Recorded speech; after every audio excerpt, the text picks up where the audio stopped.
Ladies and gentlemen, Good evening. Are you ready? Okay, here we go.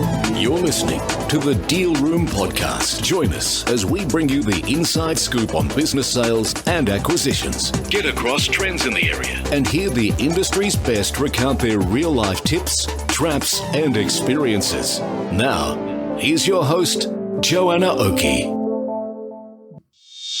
Hi, it's Joanna Oakey here and welcome back to the Deal Room Podcast, a podcast proudly brought to you by our commercial legal practice, Aspect Legal. Now today we have another podcast replay. Our podcast replays where we share with you one of the most popular and listened to episodes of the Deal Room Podcast. So in today's podcast replay, we have an episode that we had recorded with Greg Savage of The Savage Truth. Greg is one of the most influential people in the Australian recruitment industry with a wealth of experience in understanding building businesses as well as M&A activity. In this episode, we talk about how Greg managed his first company from startup to being a $60 million company while surviving the great 1990 recession and then getting publicly listed soon after recovery. We discuss how to optimize growth from acquisition, and we delve into his perspective on that tricky area of earnouts. This episode has been one of the most listened to episodes, and we can't wait to share it with you again. So sit back, relax, and here's our podcast replay. Look, Greg, thank you so much for joining us today. Do you ever have time to sleep? By the sheer volume of your background bio, I don't really see how you'd fit that in. By the way, Joanna, thank you very much for having me on your podcast. My pleasure. It's very important to differentiate between PR and reality. Right. So I have plenty of time to sleep and do other things. In fact, I would be honest with you and say at this particular stage of my work life, it's as good as it's ever been, because I probably work very hard for 40 weeks of the year and I do other things with the rest of the time. But as people who look at me and say, wow, that's lucky, I say, yeah, that's luck built on 40 years of probably, very, very hard work, like everybody else. I mean, everybody works to achieve what they're aiming for. Yes. I'd really like to start by a more serious question. Mm-hmm. First, by running through a bit of your background, and perhaps to start off by talking about the first company that you founded, Recruitment Solutions. That's the first company that you founded, yes. Is that right? Yes, Yep. It's a while ago. So what happened there was that I was working for a company called Accountancy Personnel, which this is a long time ago. And that company was bought by Hays, which is now one of the largest recruitment companies in the world. At that time, Hays was actually a logistics company. They transported things around, and they were diversifying, and they got into recruitment. Yeah, interestingly enough, they did so well at recruitment, they sold all their other interests and all their other businesses over a period of 20 or 30 years. And now they are, I think, in the top 10 recruitment companies in the world. Anyway, I was the junior of three guys who were running the business out here in Australia. And they bought the business in the UK, and the Australian subsidiary came along. We said to the Hays guys, who were very nice guys, people, look, we've been running your business here. It's very profitable.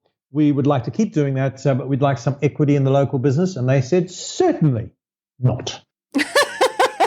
Right. We were very naive, I guess. They were a publicly listed company. They weren't giving equity to some upstarts in the Antipodes, and they didn't treat us that way at all, by the way. But I'm making a joke about that. Yeah, but yeah. It prompted us to start our own business. And when I say us, there was me and two others. I was actually the more junior of those three, both in the hierarchy of the company we'd been at, but also in years. I think I was only 28. But off we went into this great endeavor. I put $15,000. We all put $15,000. This was in the 80s, mind you. $15,000 to start the company. I had to borrow that from my dad. I didn't have $15,000 when I was 28. That's probably having like $100,000 now. And away we went on this journey. And I have to say, it was a great journey. There was a lot of learnings, and the business did exceptionally well after a period of time and after trading through some quite catastrophic recession in the 1990s. So you had two partners at the initial phase, and did you start it from the ground up, or did you start by the acquisition of another business? No, we started ambitiously in that we started with 9 people, which was, different to what most. So the recruitment industry is an industry made up of some very huge global players that you'd all be familiar with, like Adecco and Randstad and others, Hays. and in very few medium-sized firms, and the vast majority are small, under 10 people. 80% of recruitment companies globally have less than 10 people. So to start with 9 was ambitious, and we did. And it was scary. I mean, we paid ourselves a lot less than we had to pay our staff and all those sorts of things. But we didn't acquire a business. What we did acquire was some very good skills of people and some relationships that they had. And they all had relationships with us because we'd worked together before. And so we were able to get momentum very quickly. That was important, which we needed because we needed cash flow, obviously. And so then, the end of the story for this particular first business is that you ended up growing it to be a $60 million company. I mean, that's a massive achievement from ground up. But what are the key elements that you think drove the ability for it to grow so large from, a startup? Well, I think some of them were purely fortuitous. One of them was the 3 people. Now you're going to talk later on about acquisitions, and often things go wrong because of issues between the management. The 3 people, we each had very different skills. We hadn't thought about that really very much, but it turned out as we evolved, one of them was a chartered accountant, and he was very strong in he had more than just that, but he was very strong in the financial. The other, Graham, was exceptional with clients, exceptional with candidates, a massive ambassador for the business. He still recruits now, 30 years later, and is one of the most respected in Australia by far. And I was good with people and good at managing and good at getting the process right. And so that was actually, to help us grow, was very important. We weren't treading on each other's toes. We had a healthy respect for what each other did. So I think that was important. Secondly, we treated our business, I think in retrospect, like it was a big business long before it was a big business. So we had processes in place. We had a board. Our compliance was very strong. We had structures we put in place, training manuals, and this sounds obvious now in 2018, but in 1987 for a recruitment company, we invested a lot in branding and marketing, which other people didn't think was important. We invested in technology earlier than most. And I think we were quite brave, maybe stupid, but a bit of both, which allowed us to open offices in other cities. And I think we had a very strong ethos and culture, and there was it was a tough place to work. People still tell me that now. They say, wow, it was a tough place to work, but wow, we learned a lot. In fact, I quite often stopped in the street by people. So somebody worked out that there's 67 recruitment companies in Australia and New Zealand who are now owned by people who used to work for me, which I take as a kind of, so I'd like to take some credit for that. Probably I'm due none of it. But I am stopped by people in the street to say, wow, when you used to make us do this and you introduced that, we thought it was tough. But guess what? I'm doing it now, they say to me. Yeah. We realize now how important it was. So I think we were ahead of our time in that way. There was a big work ethic. But the other big thing, which is an interesting story, which might happen again, is that in 1990, and I don't know how long you've been around, Joanna, but in 1990, Australia had the recession that Mr. Keating told us we had to have, and it was a catastrophic recession. Was much worse than anything I've seen since. So to give you an idea, we were handling, I remember this because people used to fax me this every week. This was before the internet, and they'd fax me how many job orders we were handling. In other words, how many permanent jobs we were recruiting. And on average, in early 1990, it was about 200. That number is only important when I tell you by the end of 1990, it was 18. Wow. So that's how the demand for staff dropped. Wow. And our business survived. 60% of recruitment companies went under between 1990 and 1992. 60%. Wow. Right? The industry was decimated. So were many other industries. Our industry survived for 3 reasons. Number one, we had no debt. And I am a big fan of minimal debt, or if you've got debt, it's used strategically. You never get yourself into a position that if your revenues drop by 50%, that suddenly the bank owns you. So that's number one. Number two, we had a strong temporary and contract business. Now, this is very important for any business because there will be people listening to this who are not in recruitment. Doesn't matter. The lesson is you've got annuity revenue. So if I've got 100 contractors out working today on assignments from 1 month to 6 months, that is an annuity revenue stream. A permanent placement where I charge you a fee, Joanna, for placing a paralegal in your firm, that is a one-off fee, and you pay me the fee and then you don't recruit for a year, I've got no more revenue. So you're talking about our recurring income streams. Exactly. That was the second thing. And the third thing was, and this was all due to the partner who had the finance knowledge. I distinctly remember the meeting where I said, as the revenue started to drop and the news was bad and companies were closing, I said, don't worry, guys. I will get the recruiters and we will sell ourselves out of this problem. And my approach was going to be, we're just going to go knock on more doors, talk to more people. He said, good, you do that. But in the meantime, we are cutting our costs. And we did. And we cut our costs by more than 50%. We had 5 offices already. Our business had only been going 3 years. We closed 2 of them. Our staff dropped from 70 to 35. I remember the day we had to ask everyone in the company to take a 10% salary increase. The 3 of us took a 20% salary increase. All admin staff were let go. Pot plants that were hired were wheeled out the door. And what he did, that was, I would have cut costs 10% and said, and I would have cut another 10, and I would have been chasing my tail. What we did on his prompting was we cut deep, fast. And as a result, we traded at a break even for 2 years, which doesn't sound much, but it was a break even. Whereas 60% of our colleagues went bust. And actually, I would never revel in the failures of anyone else or the misfortunes, but it is true to say that when the market picked up, most of our competitors were gone. Business grew dramatically from 92 through to 2000, and we listed in 1998. And some of it was because we had been through the terrible times with our clients. We were still there, last man standing. Not quite, there were lots of others, but that was the lesson that I learned about trading through tough times. And we kept all our good staff. And then, of course, those people who'd been burnished under fire, so to speak, who traded through that tough time. When the market picked up, they were like kids in a lottery shop. They were better than anyone else, well, better than any of their competitors.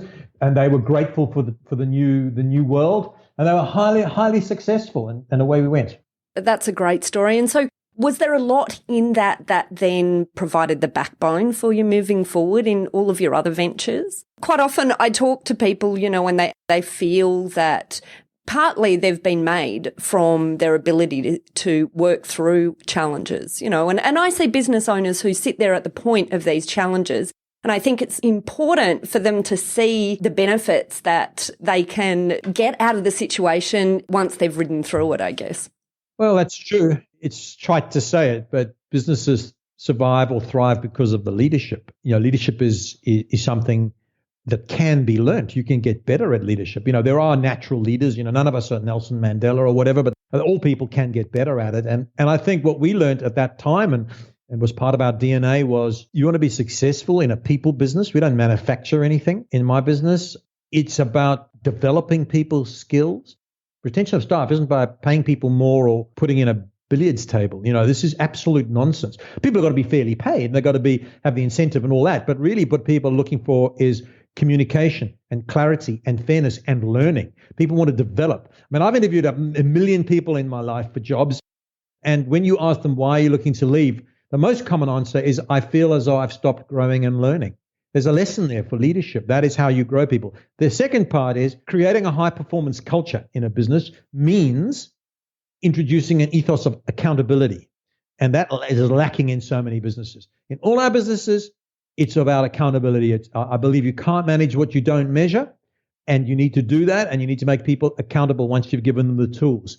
And then the final sort of leg of that is performance management. And that means if somebody is not performing, there may be good reasons for that. They haven't had enough training. You haven't taught them properly. They're going through a tough time out of work. There might be 1,000 reasons that you will take into account. But at the end of the day, in a business like recruitment, where 70% of your overhead is staff salary, 70%, the thing you need to, I see owners of recruitment companies agonizing over whether they spend $10 extra on their advertising. And it's good to micromanage those costs. But that's not where the upside is. The upside is in the people management and the productivity of the people. And it's long-term serial mediocrity of your people that will drag the business back. And the flip side of that is it's your responsibility as a leader to introduce an ethos of coaching. And I'm not talking about training. Training's good, coaching's better. Where people are taught on the job and there's a constant ethos of improvement. And I have found that gives you great profits. It also gives you great loyalty and longevity.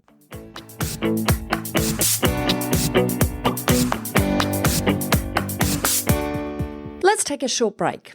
When we get back, Greg talks about the process of getting his first company publicly listed and why listing is not the end of things, rather it's a beginning of sorts. We also talk about his experience as a buyer and how to really drive an excellent strategic outcome if you want to grow your business through acquisitions. And finally, we close this episode out with some rich discussion on the tricky area of earnouts. And that's next. This is Joanna Oakey, and you are listening to The Deal Room, a podcast brought to you by Aspect Legal.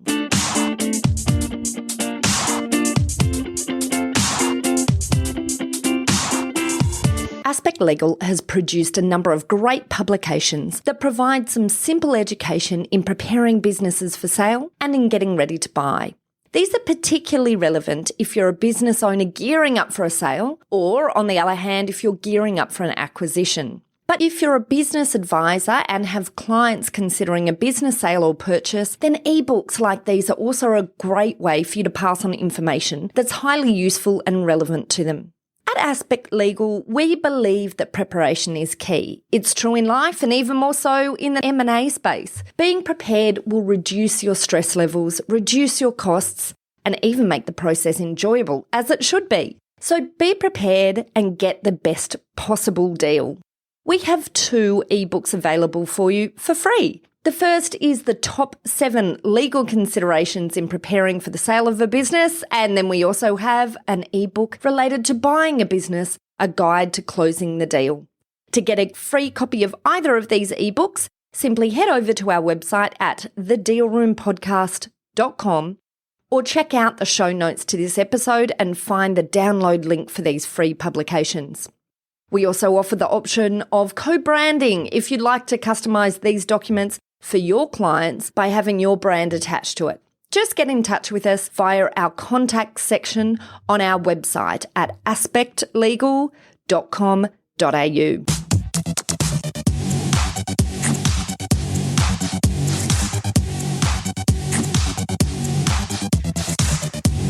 Welcome back. Earlier, we drew some insights from Greg's rich history in building his first business from being a startup to being a $60 million company while surviving the horrific 1990 Australian recession. Greg also drilled into the valuable role of leadership, people management and coaching in growing a business. This time, we'll continue the conversation and talk about Greg's experience, first in getting his business listed after surviving a recession, and second, as a buyer in a third-party sale.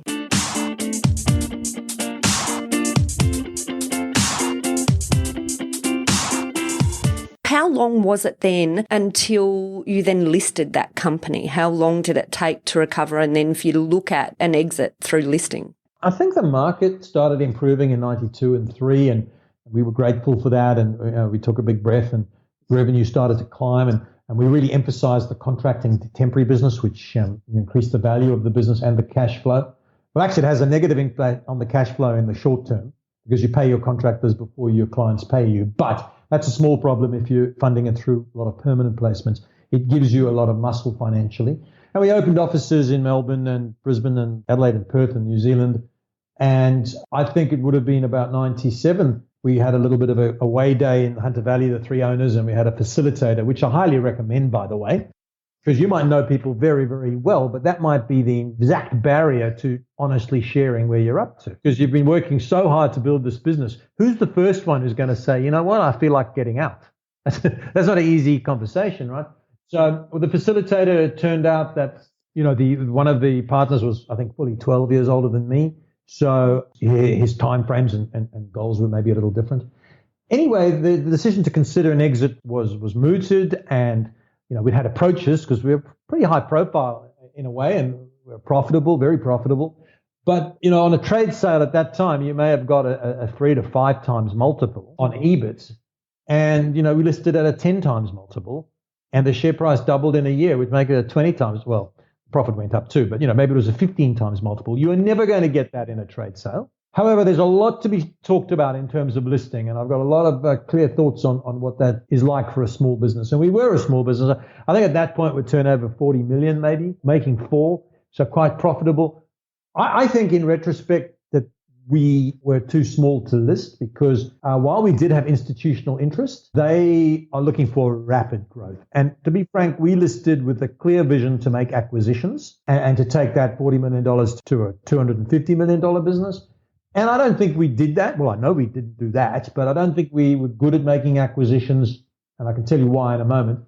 But we did make some, and we grew organically, and the business grew to 60 million, and the share price doubled. So a lot of people made a lot of money, and a lot of people were happy. But still, that is very small to be on the radar of institutional investors. And it's very expensive to be listed, Joanna. It costs you $1 million a year. Yes. There's a lot of compliance. And it's also good because if you go and see a company and you're a listed company, that they do a lot more seriously. You get a lot more credibility. So there's that. But, I personally was probably in my late 30s, and it was a great experience for me. I was young, I was naive, and so I grew up a lot. But I didn't really enjoy having to justify to institutions or shareholders why our margin had gone down 1% in Brisbane. I didn't like, previously we'd made decisions over a few beers. Hey, let's open an office in Adelaide. I know this guy. And the decision was made. Well, you can't do that quite rightly, you can't do that.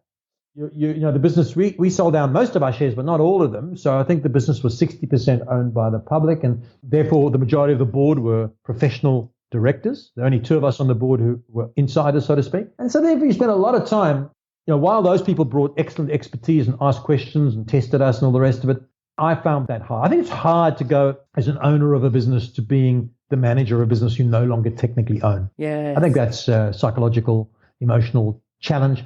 And while there were many, many benefits, financial, certainly, credibility, experience, networks, staff made money, good for attracting people, taken seriously, all those were good. I wonder now, I've got a lot of clients who say, what about listing? And I say, don't even consider it. If you're a $150 million business and you've got a clear path to $500 million, then okay. But there's not many of those in the recruitment industry. And how long did it take you from this light bulb moment where you were all on the retreat thinking, what should we do? And then you came up with this idea of listing to the listing itself? To be honest, this is a long time ago, but I think the retreat was probably part of a series of conversations. I remember it particularly well because the facilitator was so good at getting everybody to be, not honest, everyone was honest, but to reveal their cards, so to speak. And I think it was then probably 6 months, and then a broker or a institute, I don't know what you call them anymore, a company that took us, managed the float. And that probably took a year. But you got a lot of work to do, preparing, get all your, you've got to make sure your compliance is right. You're going to go through a due diligence. You're going to have people looking under the sheets. There wasn't anything for us to hide, but you got to get it right. And you've also got a massive amount of preparation around prospectuses and audits and all the rest of it. It took about a year. And so I think 18 months from, hey, let's think about exiting. What's the options to the listing? But you then stayed on after the listing, so it wasn't an exit from the perspective of you personally exiting the business at that point. No, nor was that my intention, and I stayed another 2 or 3 years. And I'd say this to anyone thinking of listing. I've heard people say, well, because this word exit makes you think you're exiting. Well, when you list your company, that's not the end of the story. That's the beginning of the story. Yes, that's right. Because it's at that point that you've taken people's money and they have given you money to see the share price go up. They have given you money, they have paid money for a share in your business for you to grow that business. So you are now not only beholden to shareholders and other stakeholders, you have a responsibility, and they will stop you in the street and say, what are you doing about my share price? I mean, no joke. Right. Which was usually a pretty short conversation, but that's just a dramatic example of what your responsibility is. And it's usually a sort of a 5-year plan, and then you can sell. I think, I'm sure we had this. Normally your shares are escrowed. You can't sell the shares that you've kept because they don't want people selling and going, because you're the people who got the business there and you're the ones at that point best equipped to take it where it's got to go. Yeah. And so you said part of the plan was list, get capital on board, then make acquisitions, fast growth. So what went wrong with the plan? You mentioned before that you felt you weren't good at making, or the organisation hadn't, achieved the optimal success from acquisitions. Why? What happened? It's all with hindsight, and if the other guys were in the room now, they might have a different perspective. But I think we took it from 40 to 60 million, and the share price doubled, and we made some small acquisitions, and I think they were positive. But I think, to be perfectly honest, we wouldn't pay enough for the good assets. It's a typical thing. We thought our business was, my experience of people selling is that I don't think I've ever had an experience where someone who's looking to sell their business doesn't think it's worth more than it actually is. It's a bit like people selling their house. They all think it's worth more, and at the end of the day, it's worth what somebody would pay. Yes. On the other hand, we were wanting people to sell their business to us for what we thought was a fair price, but we probably wouldn't pay that little premium to get the best deal. It's also quite hard when you're a $40 million company, or $50 million, even if you've listed. There's a limit to the size of acquisition you can make, and you don't want to make a lot of small piddling acquisitions because they can be very time consuming and add very little. In fact, they can detract later. So we were an accounting recruiter mostly, and we diversified. It would have been great if we could. And I think one of the areas we diversified into was marketing. If we could find another big marketing recruiter in all our locations, so who turned over 20 million, if we could have added that and taken our 40 and their 20, which would have been 60, and then magically turned it into 100 through cross-selling, that's the smart thing. We weren't able to do that. Having said that, it's not as if there are 1,000 candidates for that. You know, it's a very small. So we needed to do something of substance, of scale. That's extremely hard to do. And we didn't do it in the 3 years I was there afterwards. I offer that as a very harsh criticism of ourselves. You know, it wasn't, we did make acquisitions. We did open more offices. We did grow by 50%, I think, you know, from 40 to 60. So, but I guess it's good insights. You know, you're sort of reflecting now on how if people are adopting a similar strategy, they might be able to pull even more value out of the process of using acquisition as a growth strategy. I guess that's really what you're saying. Yeah, I am. I'm saying you've got to look for an acquisition where 1 and 1 equals 3. You know, if 1 and 1 equals 1.5, you're pretty much fucked. Or if 1 and 1 equals, then it's not so good because, you know, acquisitions are littered with risk. They're very time consuming. They can have long-term influence on brand issues, on staff retention, on data. There's a lot of things that can go wrong, and I'm sure we'll talk about that later. However, if they go right, they can be a very, very beautiful thing. And I have been involved in some that have gone extremely well. And if we could have found something which was of substance. See, what you want to do is you don't just want to add revenue. You want to bring with this thing maybe entree to a new market. So in my example of maybe we could find a marketing recruiter, if we could have done that and then added to them our great training and our great technology and our brand, that's when 1 and 1 equals 3. And that is how you make a lot of money out of an acquisition, particularly if you're public, because you know you may have bought that business at a 5 times multiple, and the day you bought it, it comes into your business, which is trading at a 15 times multiple. You've actually made a lot of money that day, let alone any other day. And maybe, given you've brought it up, let's talk now about some of these greater success stories you've seen with using acquisitions as a growth strategy. So what have you seen work well? I was involved in one just it feels like the other day, but it's actually 3 years ago. I'm a founder of a company called People to People, which is an accounting recruitment business, and was now it's diversified. That is a success story. There were 3 people who used to work for me at Recruitment Solutions, the company we spoke at length about, and I helped them with money. And I think the best way I helped them was to give them the confidence that they would succeed. I've been on the board and a director for all those years, which is now 12. You know, we wanted to get into Melbourne, and the way we did that was to acquire a small business. But the key factors there were that the leader of that business wasn't buying to get out. She wasn't selling to get out. She was selling to join us. And she wanted to take her little business, which was good, and use our resources to grow something. You know, she had this dream of running the best recruitment company in Melbourne. And frankly, in 3 years, she may well have achieved that already. I mean, that business has grown from 3 people to over 20, from virtually no revenue to, $8 million. And it's only the 3rd year, and you know, our EBIT margins are normally 7.5%, so something around there. So, you know, it's a profitable business. That was the perfect marriage of her drive, her local contacts, my involvement with her as a mentor probably played a part, and then People to People's brand and technology and resources and training and cross-selling all the Sydney clients into Melbourne. So in that case, exactly what I had sort of dreamt would work has worked. If with this webinar was 18 hours long, I could share with you all the ones that haven't.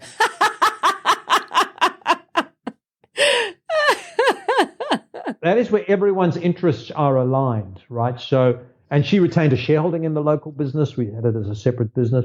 People to People will acquire my shares of me because I took a shareholding in funding that business. And what People to People have ended up with is a significant business, their brand, and they'll own it all in a year or two. And that's a beautiful thing. That's a very small example, but that is where it went well. But it took a lot of trust, a lot of compromise, a lot of people learning how to work together, and a lot of belief in the future, a lot of effort from a lot of people, and it will make several people quite a lot of money, which is a good thing. I mean, money in itself is not the thing, but it also creates a lot of jobs, and it makes people to people a much stronger business. Now that business turning over $120 million, and Melbourne's becoming every day a more significant part of that. And it sounds like an important element of that was the person who was the seller, wanting to stay on and be involved, and of course their skills in and of themselves in order to make the most of being acquired by a larger organisation. Have you seen examples work really well where you're also dealing with sellers that are ready to clear out? So in that particular case, yes. I mean, I wanted that deal to go ahead because I believed that the person was the right person. And in many ways, it's like a hiring decision. Yes. But to answer your question, look, earnouts are problematic because by definition, almost always, on the surface, people think earnouts, everyone's interests are aligned. That they are not aligned for the most part. As a result, they cause conflict and tension. So a typical earnout might be that I'm aware of, and bear in mind, I'm not an expert in mergers and acquisitions. I run recruitment companies, but I have been involved in a lot of buying and selling of recruitment companies. And my experience is that earnouts, while you need them, if you're buying a business, you can't pay the full price up front. It's got to be looked at this way by anyone thinking about doing that. First of all, you think our interests are aligned because I'm going to pay you, Joanna, 50% of the price on today's multiple of 3 times. And then in a year, I'm going to pay 25% on 4 times, and the year after that, 25% on 4.5 times. Might be a good deal. You'd say everyone's interests are aligned because we all want to grow the profit. The buyer wants to end up with a more profitable business, and the seller wants to get a higher price for the second 50% of their business. Everyone's aligned. Well, it's not true. The seller has a very short time frame. The seller is making decisions, if they're still in charge, that may harm the business in the long term, but increase the profit in the short term. In fact, if you take, as I'm fond of saying to people who say, look, we can make more profit by cutting staff and doing this, and so you can't shrink to greatness, mate. You have to grow to greatness. But if you're looking to increase the profit in the short term, sure, let's let more people go. Let's cut our advertising. Let's cut our marketing. Let's not send people on that training course. And our profit will go up this year, which will improve my payout. But in 3 years' time, it'll hurt us. So you've got that interwoven conflict of interest that often exposes itself, not to mention the dynamic of personality and cultural misalignment, and many other types of misalignment for that matter, which can make things go wrong. And I'm not being negative, but I am saying to you this.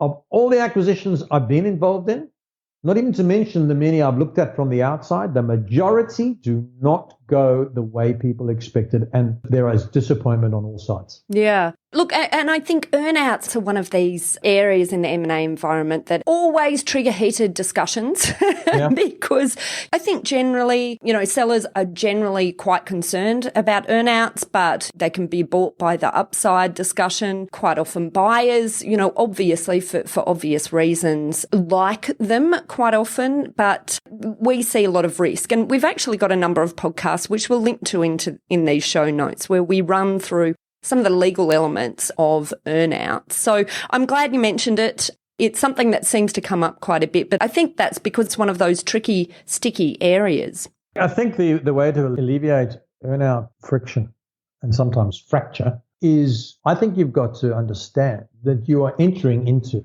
a marriage of sorts, even if it's for 2 or 3 years. You're going to have to work with that person. And I'm fond of saying, don't buy someone's business if you cannot stand being in the same room as them, because you're going to be in the same room as them. We bought some businesses that are small where we've actually engineered just a 6-month earnout. I've tried to alleviate the earnout thing by, in some cases, paying the vendor for the results for the 12 months after they've left. That's a bloody clever idea, actually, because it means they leave it ship shape and they make sure that all the relationships are passed over to the staff who are behind, because we've said 25% of your price is going to come in the year after you've left. So, you've got nothing to do.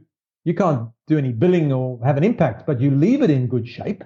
And so there's those sorts of things. But the other thing. But of course, the seller then is always concerned, well, now hold on, I've handed over controls to someone else. They might run it into the ground. So really, I have to approach this assuming I'll never get it. Well, that's true. Although if you've got a 3-year earnout and the first 2, the person was working there. Right, yes.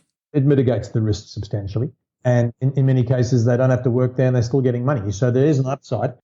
The other thing is, in the pre-discussions and the negotiations is transparency and honesty about what is really going to happen around the sorts of issues that normally cause friction.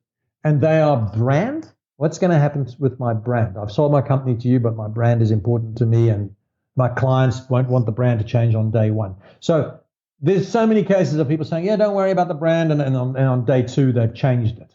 So that can cause real friction.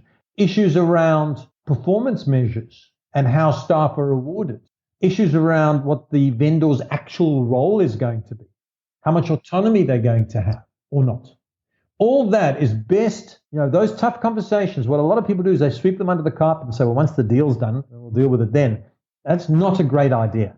It's better to have any difficult conversations and negotiations about that before, so that when we get into it, everyone's not distracted by fighting about these issues. And they do end up fighting about them.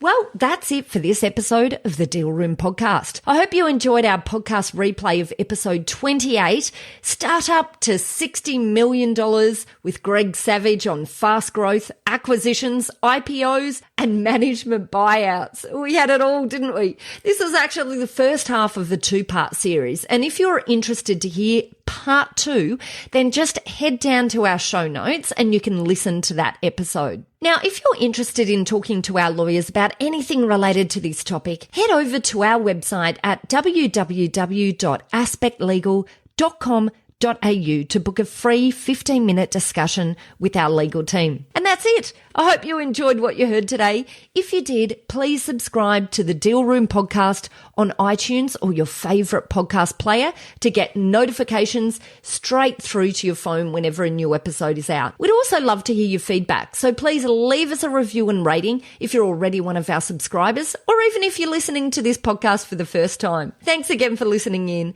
This has been Joanna Oakey and the Deal Room podcast, a podcast proudly brought to you by our commercial legal practice, Aspect Legal. See you next time.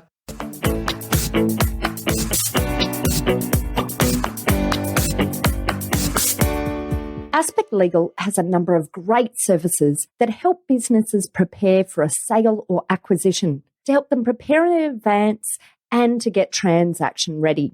We've also got a range of services to help guide businesses through the sale and acquisitions process. We work with clients both big and small and have different types of services depending on size and complexity.